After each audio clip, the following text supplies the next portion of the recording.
So here's the truth that might surprise you. The more you want something, the more you're actually pushing it away.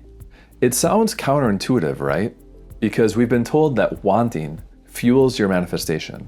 But what if it's actually reinforcing the very lack that we're trying to escape? In this video, I'm going to explain why wanting actually creates distance and how shifting into expectation is the key to bringing your desires into your life effortlessly and naturally. So first of all, let's start by looking at what wanting really is. So when you say, I want this or I want that, you're essentially saying that you don't have it. Energetically, wanting is rooted in lack. It's a longing and grasping, a constant awareness that something is missing from your current reality. So the problem is, the more you dwell in that energy, then the more you affirm that you're not the person who has what you desire. So wanting, especially, long term, always keeping something out there and wanting it, desiring it, it keeps you in this loop of separation.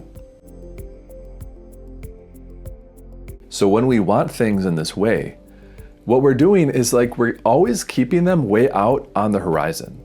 So no matter how fast you run toward it, it's always out there at the horizon, just out of reach.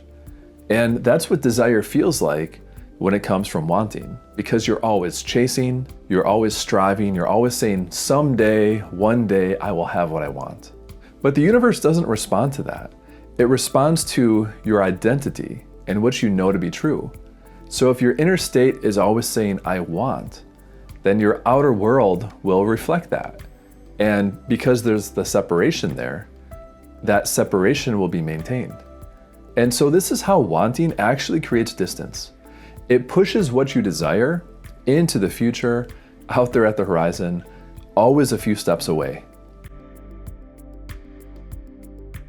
So now instead, let's talk about expectation. So expectation is a very different energy than wanting. Expectation is calm, it's grounded, is rooted in this certainty, this knowing. It's this kind of quiet confidence that says, of course it's coming, of course it's mine. There's no doubt, there's no question about it.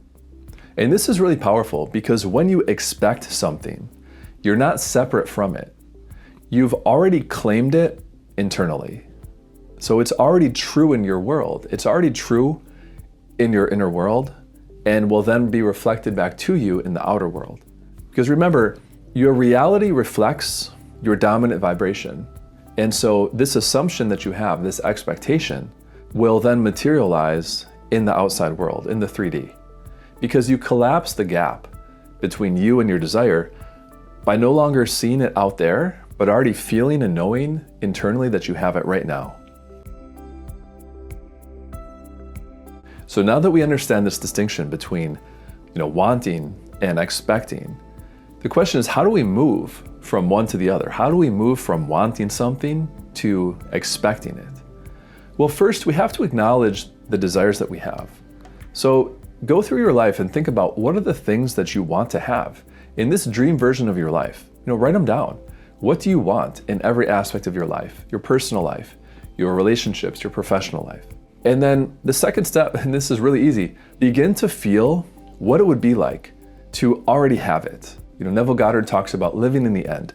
Live in that end state of already having those things right now. And this can be a daily meditation that you do. Close your eyes, imagine it as being real, and feel the emotions and have the thoughts of that version of you who already has what you want. And then finally, start to embody that version of yourself who already expects this as normal.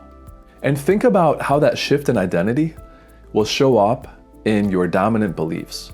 So for example, instead of saying, I want to be wealthy, embody that sense right now of having tons of resources and feel that sense of confidence and accomplishment and freedom that comes from not having to worry about paying the rent or paying the bills, and start seeing the world from that perspective.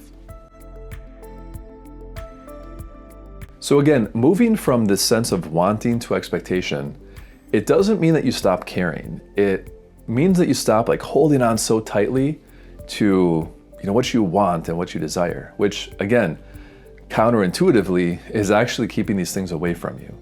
So wanting says, I need to force this into existence. Like I'm hoping, I'll do whatever it takes. But expectation says, it's already in motion. It's a done deal. I trust the timing. I already have it internally anyway. So whether it shows up or not, I really don't care because I already feel it and know it to be true. So there's a really sort of deep calmness and power in true expectation. And you don't need to micromanage the how, you just have to hold on all throughout the day, that sense of knowing. So remember, wanting actually creates distance, but expectation brings what you want right here, right now. So start noticing in your life, if you're still in that energy of I want this, I want that, and then start to choose a new story. Start to choose a story that aligns with I already am and I already have these things in my life. Because once you expect it, you invite it in. Thanks for watching, and I'll see you in the next video.